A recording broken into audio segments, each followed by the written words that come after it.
Hi, my name is Parker Sines. This is a comprehensive head-to-toe assessment of a 9-year-old female for Pediatric Health Assessment Lab.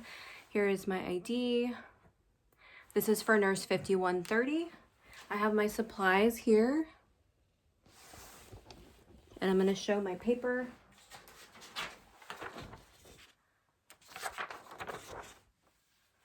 Okay. And I have my room here. Patient subject. It's just a closet there. And then I have Dad over here. Dad, you consent to recording today? Yes. Okay. All right. So I'm going to go ahead on my paper here and just write a couple notes.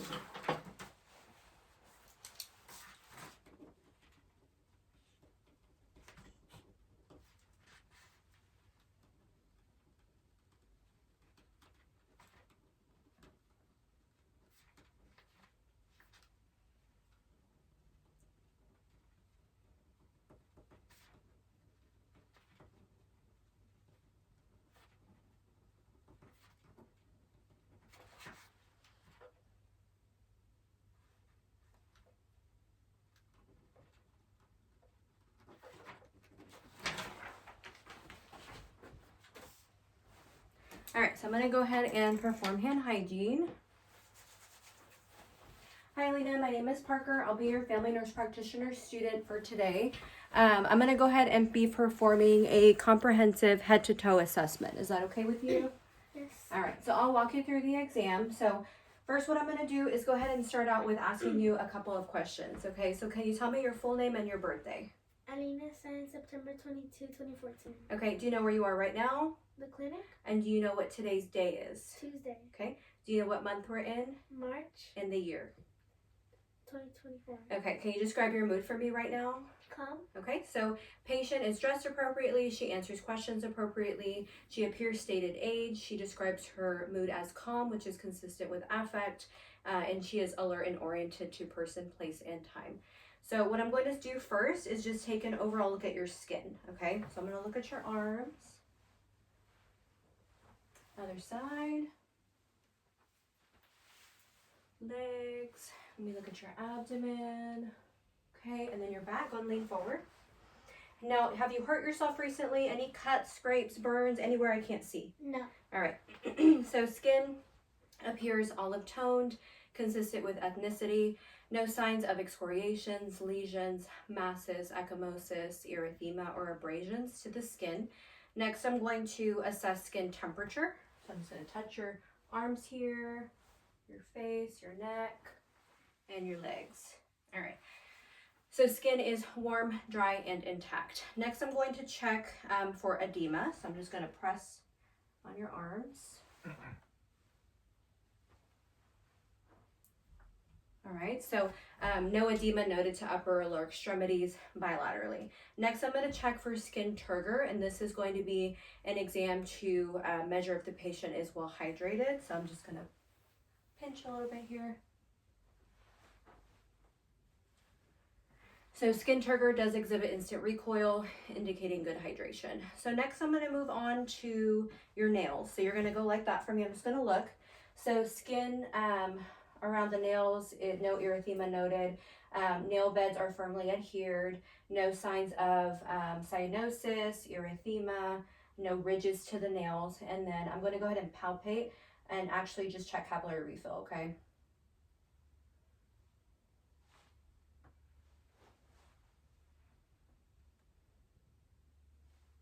I'm going to check your toes.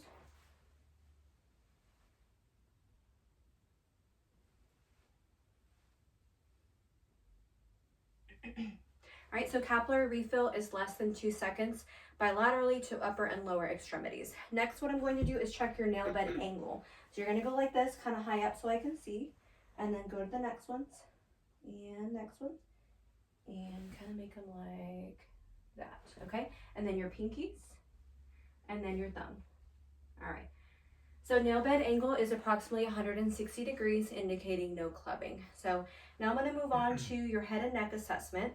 So what I'm going to do first is just look at your scalp. So looking at the head, I don't see any masses, lesions, no signs of infestations. Hair is long and brown. And I'm going to palpate your scalp, okay? Any tenderness here? No. All right. So no tenderness noted to palpation of the scalp. Next, what I'm going to do is go down to the eyebrows. So eyebrows are symmetrical bilaterally, no signs of patchiness or hair loss. Eyelashes are evenly distributed, no signs of hair loss or patchiness or infestations to scalp hair, eyebrows, or eyelashes. So I'm gonna have you close your eyes. I'm gonna palpate your eyelids. Any tenderness here? No. Okay, look up for me. I'm gonna pull down. Does that hurt at all? No. Okay. So no tenderness noted to palpation of bilateral eyelids. Conjunctiva is pink and moist, no signs of edema, erythema, or discharge. So now since I'm here, I'm gonna palpate frontal and maxillary sinuses. So any tenderness here? No. What about here? No. Okay, so no tenderness to palpation of frontal or maxillary sinuses. Next, what I'm going to do is do all your eye exams. So with my pen light over here, we're gonna start that. So just observing the eyes, sclera is white, irises are brown, and I'm gonna check pupil measurement, so just look at me. So pupils are about 5 millimeters bilaterally, and no erythema to the sclera noted, no visible blood vessels that I can see.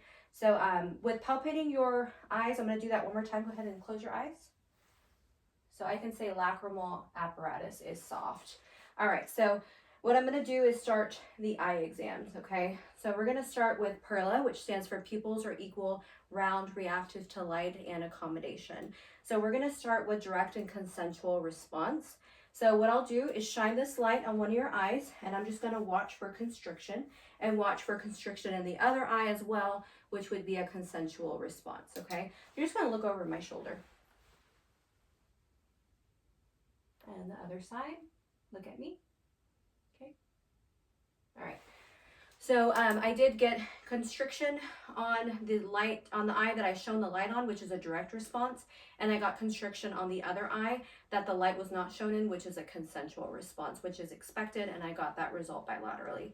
So next, what I'm going to do is a corneal light reflex. So I'm just going to shine this light in the bridge of your nose, and I'm just going to watch for where that light is distributed on the pupils, and I expect that to be in the same spot bilaterally. So just look at me.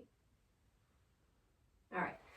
So corneal light reflex is intact. The light was shown on the same spot in both pupils bilaterally. Next, what I'll have you do is follow my pen. So you're going to follow it in and out, and just follow with your eyes, not with your head, okay? All right, so accommodation is intact. Patient is able to follow the light or the pen light in and out without nystagmus or drifting. Next, I'm going to do the 6 cardinal fields of gaze. So you're going to follow my light. Again, I'm going to go to 6 different directions. Just follow with your eyes, not with your head, okay? I'm going to do it with you too. Back over, up, and down. All right. So 6 cardinal fields of gaze is intact. Patient is able to follow all 6 cardinal directions. Next, what I'm going to do is the cover and uncover test. So what I'll have you do is you're going to hold this. You're going to cover your left eye. And then I want you to switch and cover the other eye. All right. So no nystagmus or drifting is noted with the cover and uncover test. So next we're going to discuss the optic nerve, which is cranial nerve 2. And so that one is just a visual acuity test. So that's the ability of the patient to be able to read at a distance in near vision. So we'll talk about the Snellen eye chart. So what we would have is a chart on the wall with different sizing of letters. And I would have you close one eye, read the smallest line that you could, switch and cover the other eye, smallest line that you could, both eyes together. That's a test for distance vision at 20 feet, and that's the Snellen eye chart.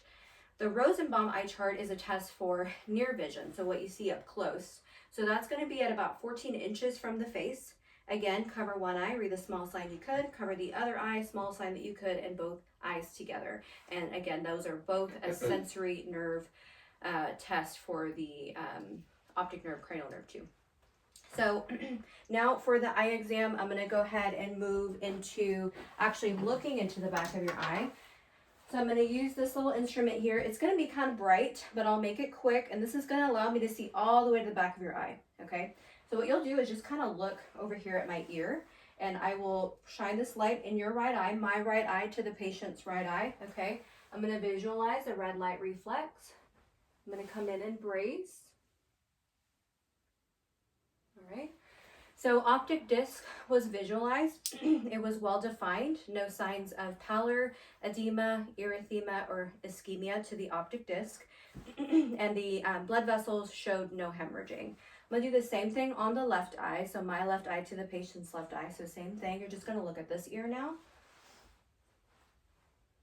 And visualizing the red light reflex coming in and bracing. All right.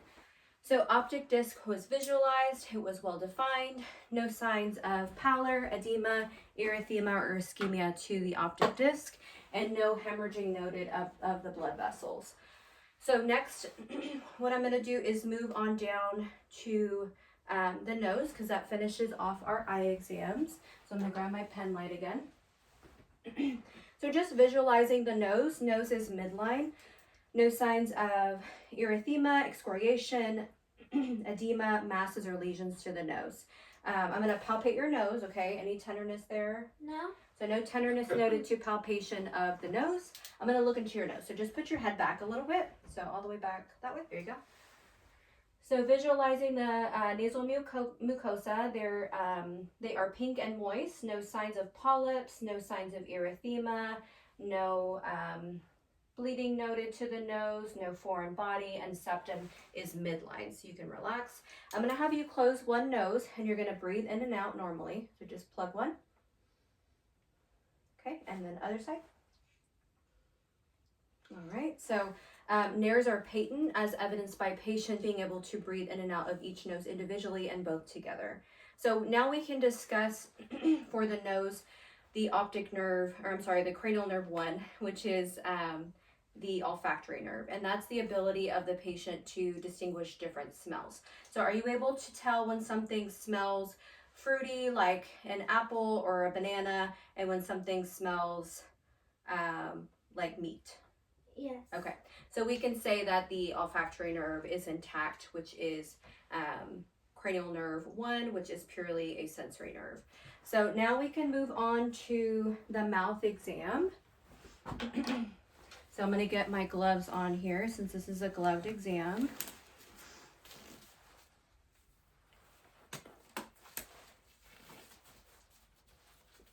All right, I have my tongue blade and my little light here. All right, so I'm just going to look at your mouth first. So just observing, it is pink and moist, no signs of sores, erythema, edema noted to the lips. So I'm going to just touch your lips. Any pain or tenderness? No. All right, so I'm going to have you open your mouth, and I'm going to look. So I'm going to have you put your tongue all the way up. So frenulum is midline, posterior surface of the tongue is smooth, no signs of lesions, erythema noted. You can put your tongue down now, and I'm going to open up my tongue blade so you can relax for now. All right, go ahead and open again for me. And I'm going to just pull your tongue down a little bit. Say ah. All right, so the uvula retracts with phonation. No signs of cobblestone appearance to the back of the throat. No erythema. Tonsils are 1+ bilaterally. And I'm going to check now your buccal mucosa. So go ahead and open again for me. I'm just going to look on the sides of your mouth. All right, and then I'm going to check your gag reflex, okay? All right, so open up for me. I won't go too far back. Okay. All right, good job. Sorry. All right, so looking at the buccal mucosa, again, it's pink and moist, and I'm going to count your teeth, okay?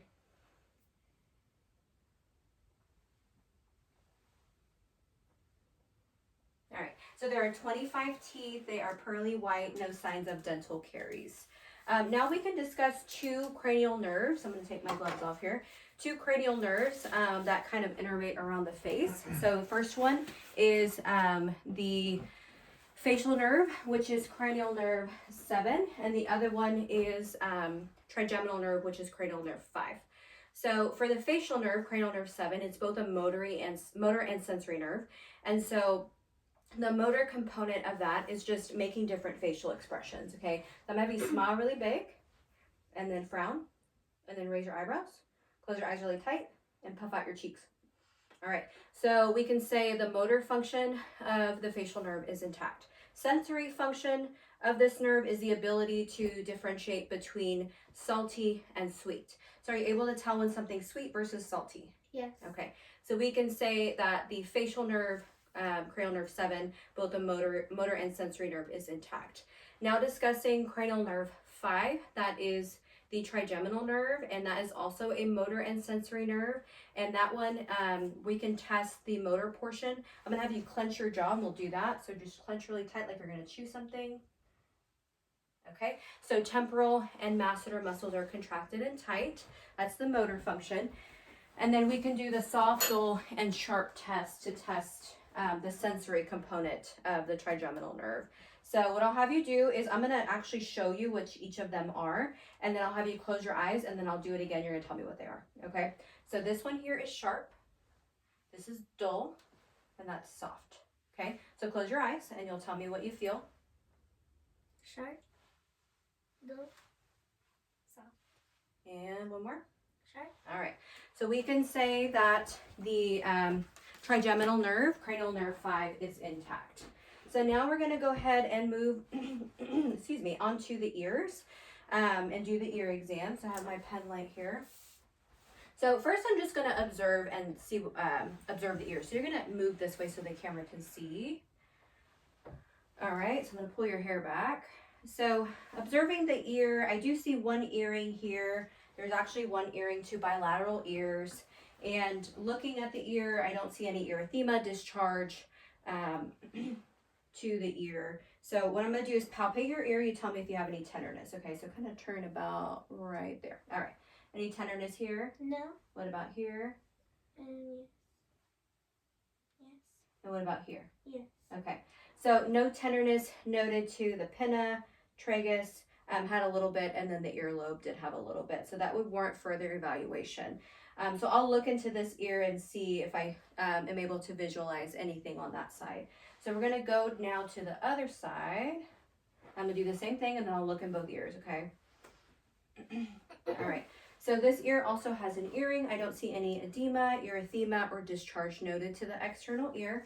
I'm going to go ahead and palpate here. Any tenderness? No. What about here? No. And what about here? No. So no tenderness noted to the earlobe, tragus, or the pinna. So now I'm going to actually look into your ear. So turn back that way.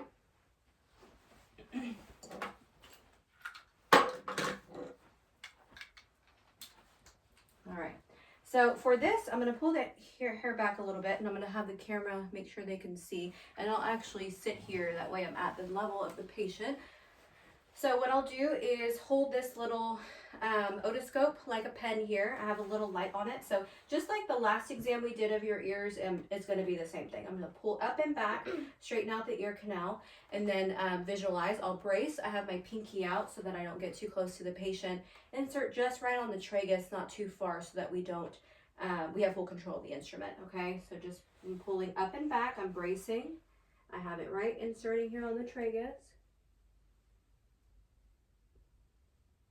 All right, so mild cerumen is noted on the right ear, but nothing that obstructed my view. The tympanic membrane was visualized. It was pearly gray, no signs of edema, erythema, no signs of effusion, no discharge in the ear. Cone of light on the right was seen at the 5 o'clock position. Bony landmarks were visualized, the malleus, the incus, and the stapes. So I'm going to have you turn. We're going to do the same thing on the other side. So we can do about right. Do about right there. I'll come on over. So I might want to scoot back actually. All right. So same thing. I'm going to look in this ear, and I'm going to be pulling up and back just to take a look on that same spots. Okay. So I'm going to pull up and back, straighten out the ear canal. I have my otoscope like a pen. Have my pinky out to brace. Bracing here, putting it right on the tragus. All right, so mild to moderate cerumen is noted in the left ear, so probably would recommend an ear cleaning. Other than that, the tympanic membrane was visualized, no erythema, edema, pallor noted to the tympanic membrane, no perforation, bulging, retraction, or effusion. And then the bony landmarks were visualized, the malleus, the incus, and the stapes. On that ear, and then left side cone of light was seen in the 7 o'clock position. So I'm going to actually take my coat off because I'm just getting a little hot in here. All right, so you're going to turn back around this way. And I'm gonna put this back up. All right, so we since we finished looking into the ear, now we can do cranial nerve 8, which is the vestibulocochlear nerve. And that is just you listening to me. I'm gonna whisper some sounds to you about 2 feet away, and you're gonna repeat back what I tell you, okay?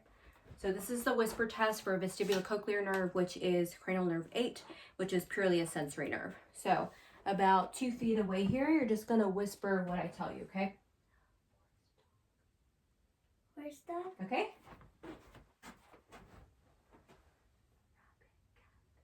Rabbit cat. All right, so we can say that the vestibulocochlear nerve, cranial nerve 8, is intact. So now we're gonna move on down to the neck. So I'm gonna just look at your neck. Neck is midline. No signs of neck fullness. I'm gonna palpate your trachea here. Any tenderness? No. All right, so no tenderness with palpation to the trachea. I'm gonna come up behind you, and so I'm gonna turn this a little bit so you can put your feet down for me on the floor and then turn. And so put your head kind of back. I'm gonna feel for the thyroid cartilage. Okay, I feel that thyroid cartilage. Go ahead and swallow. All right, so the thyroid cartilage does move up with swallowing as expected. No masses felt to the neck, and the thyroid was non-palpable. So next what I'm going to do is listen to the carotid pulse. And I'm just remembering one more thing from the ear exam. So I'm gonna go back. I'm just gonna palpate the mastoid bone to see if there's any tenderness. So right back here, any tenderness? No. All right, so no tenderness noted to palpation of the mastoid. So you can come back over and put your feet up. So I'm gonna grab my stethoscope here. So I'm gonna be listening to the carotid for any bruit. And I'll do that with the bell of the stethoscope, which listens to lower pitch sounds. So I'm just gonna be listening, okay? All right.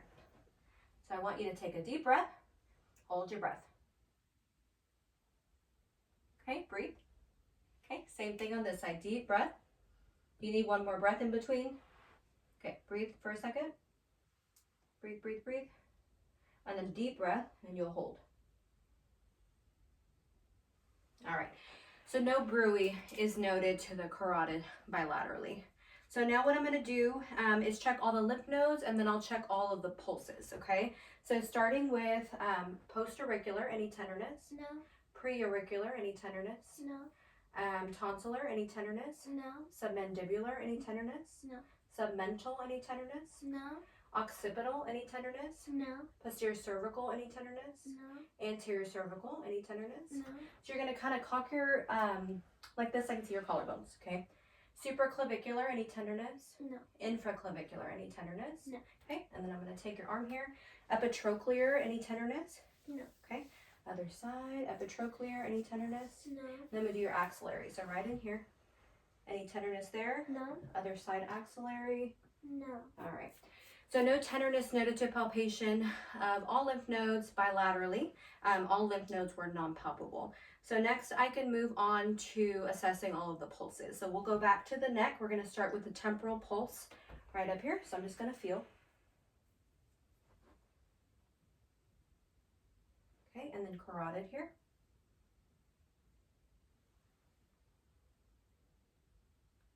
Okay, I'll check your brachial. Okay, and then your radial, so right in your wrist. Okay, other side. Okay, and then down here, I'm gonna do posterior tibialis.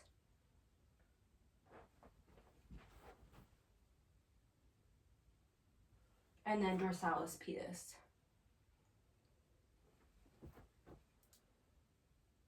All right, so palpation of all pulses to upper and lower extremities bilaterally were 2+. So now what I'm going to do is move on. I'm going to check your spinal accessory nerve since we're kind of in that area. So spinal accessory, that is cranial nerve 11. So that's a motor nerve. So what I'm going to have you do is just shrug against my hands when I put my arms there. Okay, go ahead. Okay, you're going to push against my hand here and other side. All right, so we can say spinal accessory cranial nerve 11 is intact. So now what we'll do is move on to the heart and lung assessment. So we're gonna start with the lungs. So I'll have this come down a little bit, but I'll cover you up as we go along the way, okay? So I'm gonna pull this down just so I can look. So Just observing here, AP diameter is approximately 1 to 2. I don't see any increased work of breathing, no retractions noted. Patient seems to be breathing at a regular rate and rhythm. So first what I'll do is I'm going to indirectly percuss the lung fields, and with that I would expect to hear resonance, and then we'll go ahead and auscultate afterwards, okay? So I'm just gonna listen to what I hear here. Kind of go underneath.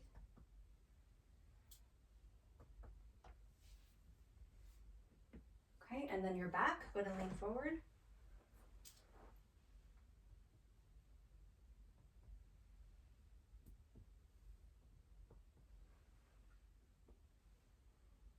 All right, you can sit back. So resonance is heard with indirect percussion over the lung fields anteriorly and posteriorly. So next I'm gonna actually auscultate. So we'll start at the trachea. At the trachea, I expect to hear bronchial breath sound. So I'll use the bell of the stethoscope for that. So I'm just gonna listen again at your neck, but you can breathe normally, okay? So just deep breath. Just breathe normally. Deep breath. Okay, so bronchial breath sounds are heard at the trachea bilaterally as expected. Next, I'm going to move down to about the second intercostal space, and here I would expect to hear bronchovesicular breath sounds, okay? So same thing, I'm just going to listen. So I have scope to skin here, second intercostal space, just take a deep breath. Okay, same thing over here, deep breath. Okay. So bronchovesicular breath sounds are heard at the second intercostal space as expected. So now we'll move on to the periphery of the lung fields. And here I would expect to hear vesicular breath sounds, okay?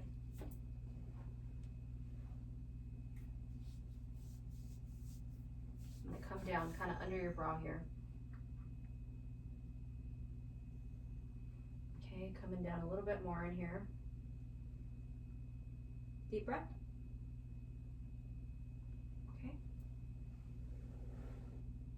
Deep breath.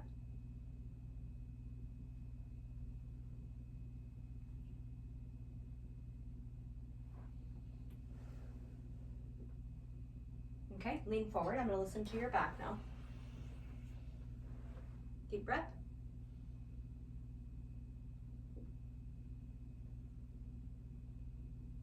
Going right under the sports bra back here, scope to skin, deep breath. Let me have you turn actually so the camera can see. Let me come around this way. Let's have you turn about right here. Okay. I'm gonna just do it again. Deep breath.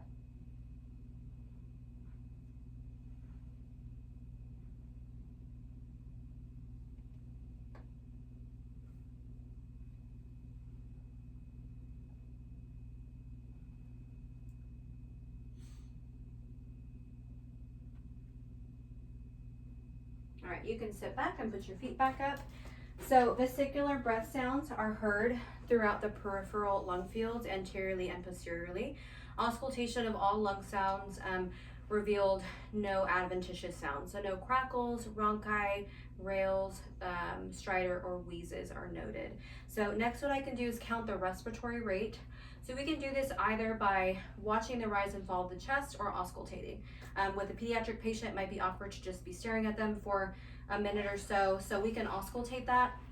If the patient's breathing at a regular rate and rhythm, which she is, we can usually count for 30 seconds and then multiply by 2. So that's what I'll do here to count her respiratory rate.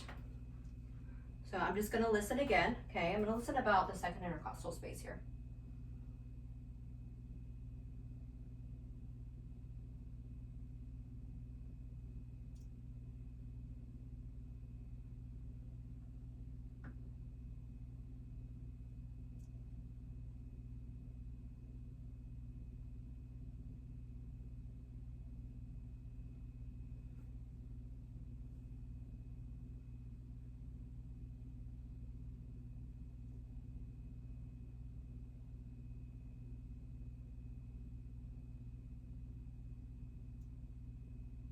All right, so auscultation, the respiratory rate was at a regular rate and rhythm, and the respiratory rate was 18.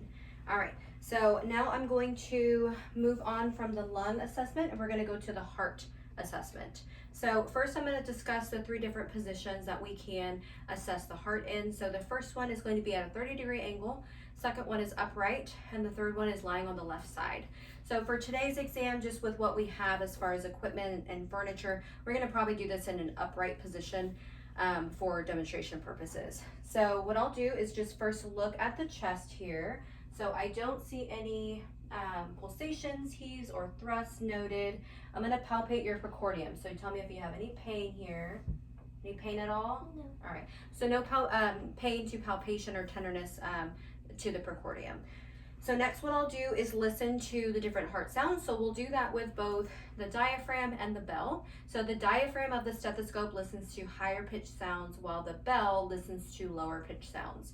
So we'll start with the bell and I'll go through all the valve locations. All right, so starting at the second intercostal space, right sternal border is the aortic valve.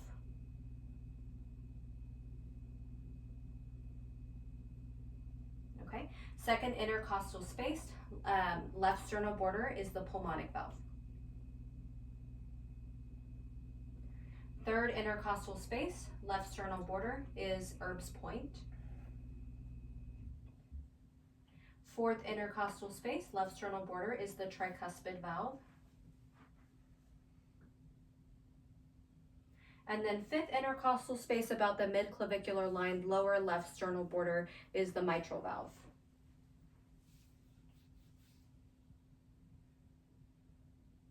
All right. So now I'm going to do the same thing. That was the bell of the stethoscope, the lower pitch sounds, and now we're going to move to the diaphragm. So we're going to do the same thing in the valve locations. So we're going to start at the second intercostal space, right sternal border for the aortic valve. All right, second intercostal space, left sternal border is the pulmonic valve. Third intercostal space, left sternal border is Erb's point. Fourth intercostal space, left sternal border is tricuspid valve. And then fifth intercostal space, midclavicular line, lower left sternal border is the mitral valve. And I'm going to come underneath scope to skin here. All right. So patient's heart rate was a regular rate and rhythm. S1 and S2 were audible. No murmurs were heard. No gallops were heard. And no S3 or S4. So what I'll do next is discuss the point of maximal impulse or the apical pulse. So we can auscultate for that to get that apical pulse. And that's at about the fifth intercostal space around that midclavicular line. So I'm going to go ahead and assess that so I can get that heart rate. So we'll do that with the bell here. I'm going to do that for 30 seconds, multiply by 2 since patient has a regular rate and rhythm.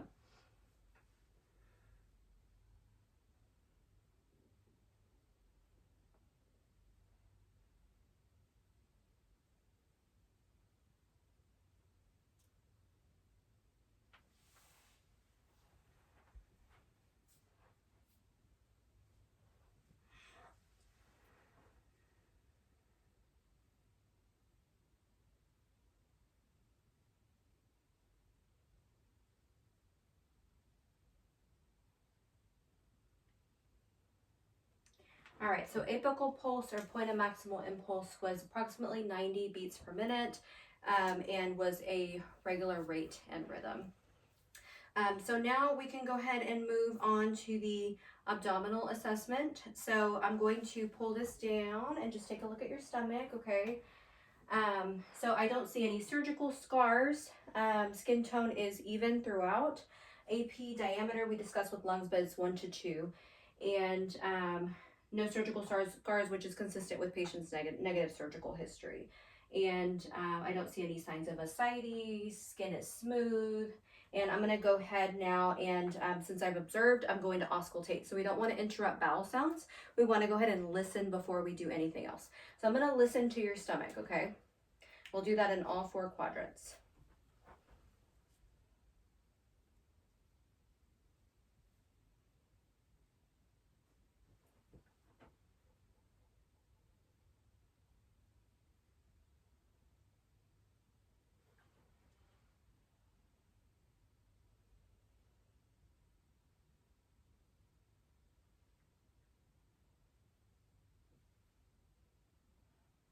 All right, so bowel sounds were heard in all 4 quadrants. I listened in 2 spots in each quadrant. So to quantify absent bowel sounds, you would have to listen for a full 5 minutes, which obviously is not the case here with this patient. So now what I'll do is go ahead and perform indirect percussion. And over the abdomen, I would expect to hear tympany. So I'm just going to confirm that.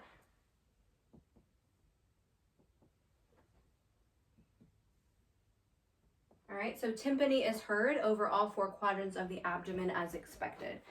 So now what I'm going to do is perform palpation of the abdomen. So just very lightly first, we're going to do light palpation. I'm just going to push in here in each quadrant, and you're going to tell me if you feel any pain or tenderness, okay? Any pain there? No. What about here? No. What about here? No. And here? No. All right, so no pain or tenderness noted with light palpation, which is one-handed. So now I'm going to do deeper palpation. So I'm going to use 2 hands. I won't go too deep, but I'm going to feel a little bit deeper and make sure that you don't have any pain or tenderness, okay? Any pain there? No. What about here? No. Here? No. And here? No. All right. So no pain or tenderness noted with deep palpation over the 4 abdominal quadrants. So now what I'm going to do is talk about the liver and the spleen, and then we can do McBurney's and Murphy's test. So the spleen is on the lower left quadrant between about the 6th and the 10th intercostal space. And we can go ahead and indirectly percuss over the spleen to listen for splenic dullness. All right, so I'm going to do that. So just put your arm by your side for me so camera can see. All right, splenic dullness is heard over the spleen over the left lower quadrant. And then over here, I'll have you kind of, let's move this a little bit over and then turn that way. All right, and then over here, I'm going to go ahead and listen for the liver as well. And I expect to hear dullness over the liver. All right, so I do hear dullness over the liver border as expected. So now we'll actually measure the span of the liver. I have my tape measure here. So what I'll do is indirectly percuss just like I just did over here. And then I'm gonna measure how long your liver is, okay? So put your arm by your side for me.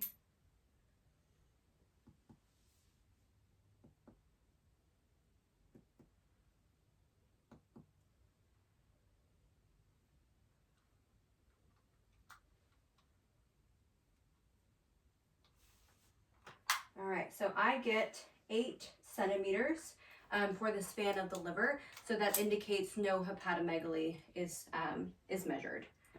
All right, so now we can do something called the McBurney's test, and that is a test for appendicitis.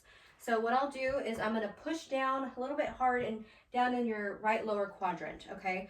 When I push down and then I release my hand, you're going to tell me if you felt pain when I released my hand, okay? Any pain?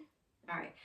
So we can say the McBurney's test for appendicitis is negative, no suspected appendicitis. So I'm going to check Murphy's test. So Murphy's test is right quadrant, right under the rib cage. So what I'm going to do is push right underneath your rib cage in here. I'm going to have you take a deep breath. You're going to tell me if that makes you hold your breath or if you have pain. Okay. I'm going to feel for the rib cage here. Okay. And then I'm going to just push down, take a deep breath. Any pain with that? All right, so we can say the Murphy's point test is negative, indicating no cholecystitis. Now we're going to check CVA tenderness, and that is a test for checking for pyelonephritis or a kidney infection. So I'm going to have you turn that way again. You're going to sit up, and so kind of go off the side of the, like scoot your butt a little bit off the side of the chair. Like go back that way. So scoot your butt that way. There you go. All right. So I'm going to go ahead and check for pyelonephritis. I'm going to come right back here, indirectly percuss. I'm going to use my hands here to check if we have any suspected. I'm going to pull your bra up here. Pyelonephritis. Any pain? No. Okay. Any pain? No. All right. Let me fix your bra here. So no pain with checking indirectly percussing back here, so no suspected pyelonephritis. You can scoot back on over and put your feet back up. All right, so now we are going to move forward to the musculoskeletal assessment. So Alina, what I'll have you do, you can keep this on if you want to, if you feel more comfortable, but I'm gonna have you get up and just kind of walk in front of the camera, okay? So I'm observing gait, posture, you can come on back. All right, and then you can go ahead and turn this way and go all the way about right here. All right, so posture was erect, no signs of impaired mobility, and gait was steady. So I'm going to assess for scoliosis. So what I'm going to have you do, let's move this so you can actually have space to bend over, and let's have you move about right here. So what I'm doing is observing shoulder height, scapula height, and I'm going to have you bend forward and try to touch your toes, okay? Go ahead and bend over. Just feeling the spine here. Spine is straight. You can come all the way back up slowly, okay? Come on back up, okay? So shoulder height is symmetrical bilaterally. Scapula height is symmetrical bilaterally. Spine remains straight when in an upright position and when coming back up from a bent over to an upright position. So no signs of scoliosis that I can see. You can go ahead and have a seat. All right, and let's put your feet, actually let's leave you there because let's go ahead and do your deep tendon reflexes, okay? So you're just gonna have you like that so the camera can see your legs. So we're gonna come here. And so with this, I expect to just see a little flicker with your leg with each one that I'm gonna do this with. You might see indirectly, foot's gonna kind of move a little bit, very slightly, okay? And that's expected, all right? So you're gonna go back a little bit more because I want your feet to hang just naturally and just be very relaxed, okay? All right, relax. All right. And then relax this side. All right. Next, I'm going to check your posterior tibialis. So relax here, relax your foot. Okay. Okay. All right, and then I'm going to check here. You're going to go to your triceps. So right here on the side, just relax. Okay. Okay. All right, other side. Triceps, brachial, and radial. All right. So all deep tendon reflexes checked, upper and lower extremities were 2+ bilaterally. So now what I'm going to do is check your range of motion, okay? So you're gonna turn back to me. So you're gonna just basically copy what I'm doing, okay? So put your neck down. You're gonna go back. You're gonna look to one side, look to the other side, and then go side like this and other way. And now I'm gonna do it to you. So I want your head to be completely relaxed and I'm gonna have control over it, okay? So I'm gonna have you come down, back, look, and then side to side. All right, so active and passive range of motion of the cervical spine is intact. We're gonna do that now with your legs and your arms, okay? So we'll start with your arms. So you're gonna come out, back in, all right, come back out. And so watch me, you're gonna put your hands up like that, back down, in, out, this way, like a cup, and that way. All right, so now I'm gonna do it to your arms, okay? So you're just gonna be relaxed. I'll do one at a time so you can relax that one. So we have extension, flexion, back out. We're gonna check wrist mobility, in, out. All right, check this side. So extension and flexion. Then come back down, check your wrist mobility here. All right, we're gonna do that with your legs now. So you're gonna turn this way. And so you're just gonna copy what I'm gonna do here. So you're gonna just put one leg out straight and back in. I want your leg to come like this, kind of out. There you go, back in. I know it's hard when you're in a chair that moves. Point your toes, back up, put your toe or your foot in, and then back out. Okay, and then let me put this down a little bit so the camera can see a little bit better. There we go. All right, so now we're gonna do the same thing with this leg. So you're gonna go straight, and you're gonna come back in. Then you're gonna go out, point your toes, back up, put your foot in, put your foot out, and then put your hip kind of like out, and then back in. So adduction and abduction. All right, so active and passive range of motion of upper and lower extremities is intact. So next what I'm going to do is check vibratory sensation and sensory response, okay? So with this here, we're gonna do the sharp, dull, and soft test again, and then we will do the tuning fork, and I'll explain that. So we're gonna start with sharp, dull, and soft. So over your extremities, remember when we did that on your face, this one is soft, this one's dull, that one's sharp. So I'm gonna do that on your arms and your legs with your eyes closed, and you're gonna tell me which one is which, okay? Go ahead and close your eyes. Sharp, dull, soft. Okay. Sharp, dull, soft. Okay, so we can say that sensation is intact to upper and lower extremities. So now we're gonna check vibratory sensation. So go ahead and face the camera here. All right. And so I'm gonna strike this tuning fork, and it makes a vibrating type of feeling. And so I'm gonna put that on bony prominences, so like your elbows, your knees, and your feet. And you're gonna tell me when you feel it with your eyes closed. Okay, so go ahead and close your eyes. I feel it. I feel it. I feel it. Feel it. Okay.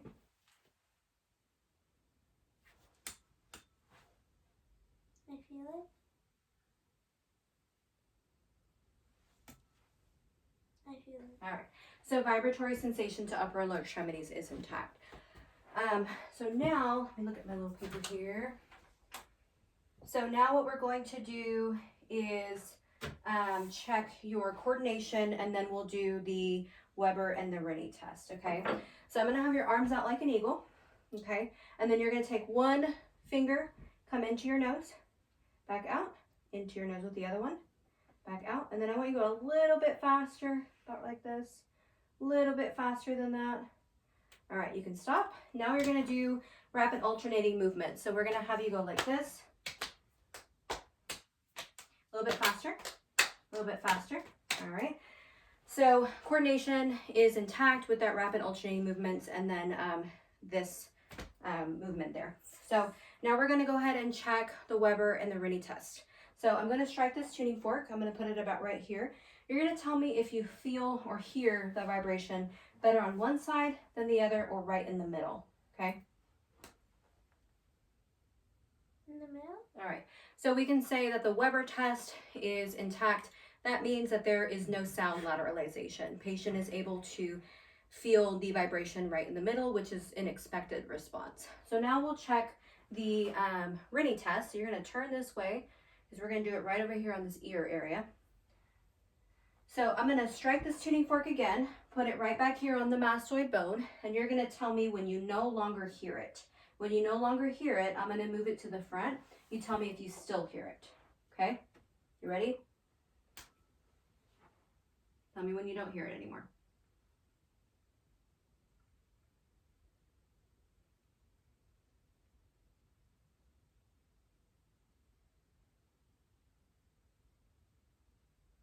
I don't hear it.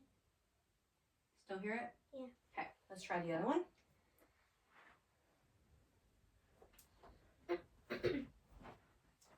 you turn about right there. Same thing. Tell me when you do not hear it anymore.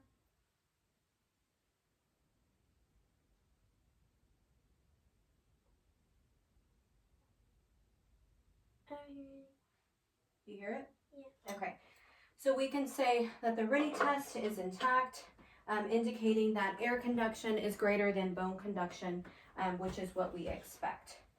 So now what I'm going to do is have you stand up. We're going to check the Romberg test. So all I'm going to have you do is stand kind of right about here. There we go. All right. So you're going to we're going to probably have to drop this. Is that okay? All right. We're going to drop this because I want your hands by your side. And then I want you to put your feet together. And I want you to close your eyes. And I'm right behind you just in case you get dizzy. And I'm just checking if you get any dizziness or unsteadiness. We'll check that about 5 seconds or so. All right. You can go ahead and sit. Did you get dizzy at all? Lightheaded? A little bit. A little bit? Okay. So that's the Romberg test, and that one was negative. Patient did not show any signs of getting dizzy at all. So one thing I forgot to do is your Babinski's test. So let's do that real quick. And that's on your foot. So I'm going to strike your foot from the bottom up, and it's going to be kind of ticklish. That's normal. Okay, I'm just going to watch what your foot does. All right, other side. All right, so Babinski's test is negative. So next what I'm going to do is just talk about all of the cranial nerves that we went over today. Fill in the blanks if we forgot to do any of them.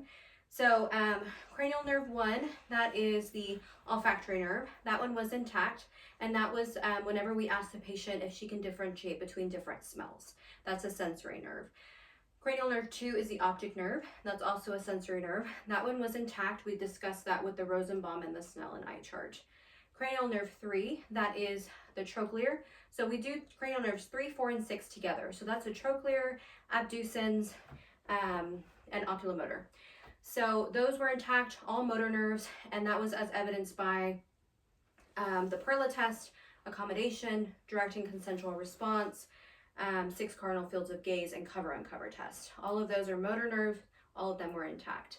Cranial nerve 5 and 7, we check those together on the face. So cranial nerve 7 is the facial nerve. Patient made various facial expressions and told me she can differentiate between salty and sweet. That one was intact, both the sensory and motor component. Cranial nerve 5, that is the trigeminal nerve, also a motor and sensory nerve. That one was intact, and that was as evidenced by clenching the jaw and the temporal being contracted and tight, and then the soft dull and sharp test was the sensory component. That's a motor and sensory nerve and was intact. So now we go to cranial nerve 8. That's the vestibulocochlear nerve. That's a sensory nerve, and that was when we did the whisper test. Patient was able to tell me which what I was whispering to her about 2 feet away. Cranial nerves 9 and 10, so that's the glossopharyngeal and the vagus nerve. Those were intact, and that was as evidenced by uvula retracting with phonation, gag reflex being intact, and the patient being able to differentiate between bitter and sour. Cranial nerve 11, that is a motor nerve. We checked that one. That's the spinal accessory nerve, and that was intact when the patient was able to shrug against my hands and then move her head against my hands both sides. And then lastly, cranial nerve 12 is the hypoglossal nerve. That one was intact. We checked that one when we had her move her tongue up to the nose, down to the chin, side to side, and then through both cheeks bilaterally. Do you remember if we did that one? I think we did, right? Okay, I just want to make sure. And so that one was a motor nerve, and that one was intact. So I believe that completes all of my exams today. Do you have any questions? No. All right, thank you both for your participation.